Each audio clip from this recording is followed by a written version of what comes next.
अस्सलामुअलैकुम। आप देख रहे हैं टेक्निकल एक्सपर्ट्स और मैं हूं मोहम्मद अमीन। हम आपको अपने चैनल पर खुश आमदीद कहते हैं और उम्मीद करते हैं आप खैरियत से होंगे। डियर स्टूडेंट्स, आज की इस क्लास में हम टोटलिस्टेशन को शुरू कर रहे हैं कि हम शुरू से लेकर आखिर तक पूरी की पूरी टोटलिस्टेशन को सीखेंगे। आज की जो हमारी क्लास है इसके अंदर हम ये सीखेंगे कि हमारे पास ट्राइपॉड को ज़मीन के ऊपर किस तरह से प्लेस करते हैं। उसके बाद हम टोटलिस्टेशन को अपने ट्राइपॉड के ऊपर किस तरह से प्लेस करते हैं और उसके बाद हमारे पास पार्ट्स ऑफ टोटलिस्टेशन क्या हैं। तो चलें अपनी क्लास का आगाज़ करते हैं, लेकिन आगाज़ करने से पहले आपसे हमेशा की तरह एक रिक्वेस्ट है कि हमारे इस चैनल को ज़रूर सब्सक्राइब कर लें और इसे अपने दोस्तों के साथ भी शेयर करें ताकि हमारी हौसला अफजाई होती रहे और आपको भी बर वक्त वीडियो क्लासेस मिलती रहे ताकि आप भी सीख सकें।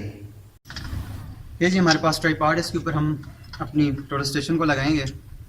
पहले तो हम ट्राइपॉड को लगाने का तरीका सीखेंगे कि हम ट्राइपॉड को किस तरह से ज़मीन के ऊपर प्लेस करते हैं। उसके बाद उसके ऊपर हम टोटलिस्टेशन को किस तरह से रखेंगे और उसके बाद हम ये सीखेंगे कि टोटलिस्टेशन के कौन कौन से हिस्से हैं, कौन कौन से पार्ट्स हैं और उनमें से कौन कौन से पार्ट क्या काम करते हैं। तो इसके लिए सबसे पहले हमने ट्राइपॉड को खोलना है। ट्राइपॉड को खोलने के बाद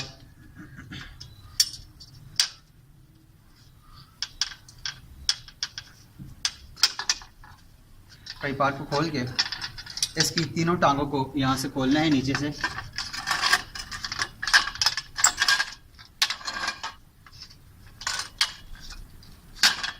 और इसकी तीनों टांगों को उस जगह तक खोलना है जहाँ तक हम आसानी से पहुँच सकें। इसको अपनी चेस्ट के मुताबिक खोल लेना है तीनों टांगों को और यहाँ से ज़मीन के ऊपर इनको बराबर कर लेना है। जब ये बराबर हो जाएंगे तो यहाँ से सारे के सारे जितने भी इसके लॉक स्क्रू हैं इनको यहाँ से लॉक कर देना है, बंद कर देना है। बंद करने के बाद हमने इसकी टांगों को इतने बराबर फासले पर रखना है कि इन तीनों टांगों का आपस में फासला तकरीबन बराबर हो, इनका फासला भी बराबर हो और उसके बाद इसके ऊपर वाली ये जो बेस प्लेट है ये भी बराबर हो। ये तीनों चीज़ें जब दोनों चीज़ें बराबर होंगी, बराबर होने के बाद फिर आपने क्या करना है कि अपनी मशीन को उठाना है, नीचे ज़मीन से डब्बे के ऊपर से खोलना है, अपनी टोटलिस्टेशन को खोल के यहाँ से आराम के साथ निकालेंगे। निकालने के बाद इसको यहाँ हैंडल से लाजमी पकड़ना है और इस मशीन को रखने के लिए देखना है कि इसके जो तीनों ये कोने हैं, इसके तीनों कोने ट्राइपॉड के साथ जुड़े हुए हैं। जैसे ये ट्राइपॉड है बिल्कुल इसके ऊपर आए और बराबर फासले पर जब होंगे तो आपके पास ये टोटलिस्टेशन बराबर होगी। इसके बाद हैंडल से आपने टोटलिस्टेशन को पकड़ना है और नीचे से आपके पास ये टाइटिंग स्क्रू है, इसको यहाँ से इसके साथ टाइट कर लेना है। जब आप इसको टाइट कर लेंगे, टाइट करने के बाद फिर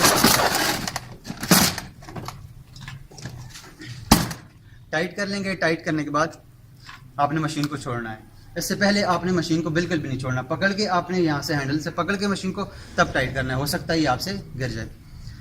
अब जो हमारे पास है ये इसके सारे पार्ट्स में क्या है कि सबसे पहले इसका ये हैंडल है, हैंडल जिसको हम यहाँ से पकड़ते हैं इसको कहते हैं हैंडल।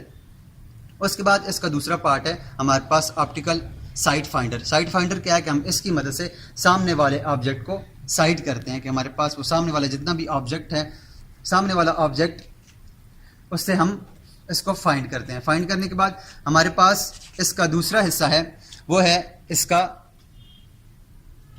ये है हमारे पास इसका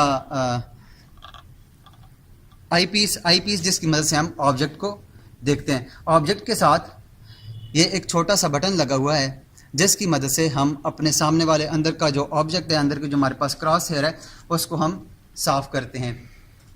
उसके बाद है हमारे पास इसका दूसरा इसको कहते हैं,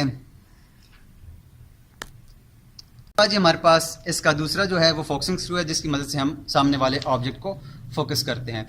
उसके बाद यहाँ पर ये वाला जो गोल शीशा है, यहाँ इसको कहते हैं ऑब्जेक्ट गिलास। इसकी मदद से ये वाला जो है सामने वाले ऑब्जेक्ट की तरफ होता है जिसमें हम ऑब्जेक्ट को नज़र आता है, हमारे सामने होता है। इसकी मदद से हम यहाँ से इस स्क्रू की मदद से, जो फोकसिंग स्क्रू है, इसकी मदद से हम सामने वाले ऑब्जेक्ट को साफ़ करते हैं। उसके बाद हमारे पास ये एक आई पीस लगा हुआ है जिसको सेंटरिंग आई पीस कहते हैं। इसकी मदद से हम जब अंदर देखते हैं तो नीचे वाला जो ऑब्जेक्ट है वो हमें ज़मीन नज़र आती है, और उससे अंदर वाला नीचे वाला ज़मीन के ऊपर हमारा नुक्ता लगा हुआ है जिसकी मदद से हमने सेंटरिंग करनी है।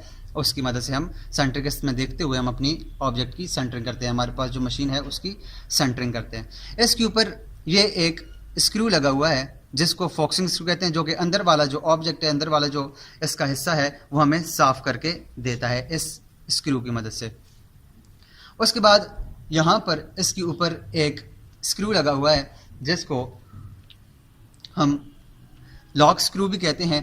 इसकी मदद से हम मशीन को वर्टिकली लॉक करते हैं। जब हम इसको अनलॉक करें तो आप देखें ये मशीन सारी फिर रही है, वर्टिकली ये घूम रही है। जब हम इसको लॉक कर देंगे तो हमारे पास ये मशीन अब वर्टिकली काम नहीं करेगी।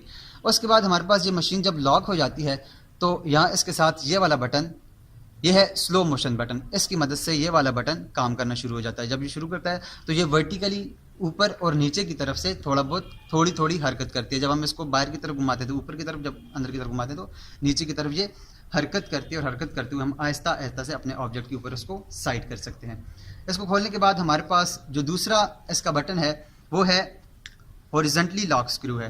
हॉरिजॉन्टली लॉक स्क्रू क्या है कि जब हम इसको यहाँ से लॉक करते हैं तो हमारी मशीन हॉरिजॉन्टली इसके ऊपर मूव करना बंद कर देती है।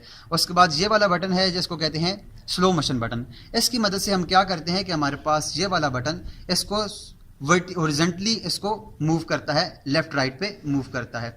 इसको खोलने के बाद हमारे पास उसके बाद यहाँ पर एक बबल है जिसको ट्यूब बबल कहते हैं। इसकी मदद से हमारे पास ऊपर वाली जितनी भी मशीन है इस मशीन को हम लेवल करते हैं। ये कैसे लेवल होता है, जब हम यहाँ पर हमारे जो लेवलिंग स्क्रूज हैं इनकी मदद से हम लेवल करते हैं। लेकिन सबसे पहले हमने क्या करना होता है कि हम मशीन को टांगों की मदद से, इसका जो ये गोल बबल है इसके गोल बबल को हम टांगों की मदद से लेवल करते हैं। लेवल करने के बाद जब जो थोड़ा सा फ़र्क रह जाता है वो हम फिर ट्यूब लेवल की मदद से इसको ठीक करते हैं। उसके बाद हमारे पास यहाँ पर इसके लेवलिंग स्क्रूज हैं। लेवलिंग स्क्रूज को एक ही टाइम में या तो दो लेवलिंग स्क्रूज को अंदर की तरफ घुमाना है या दोनों लेवलिंग स्क्रूज को बाहर की तरफ घुमाना है, ताकि हमारे पास मशीन लेवल हो जाए 100%। उसके बाद हमारे पास यहाँ पर इसकी बैटरी लगती है जिसकी मदद से हम बैटरी को चार्ज करने के बाद इसके ऊपर अटैच कर देते हैं।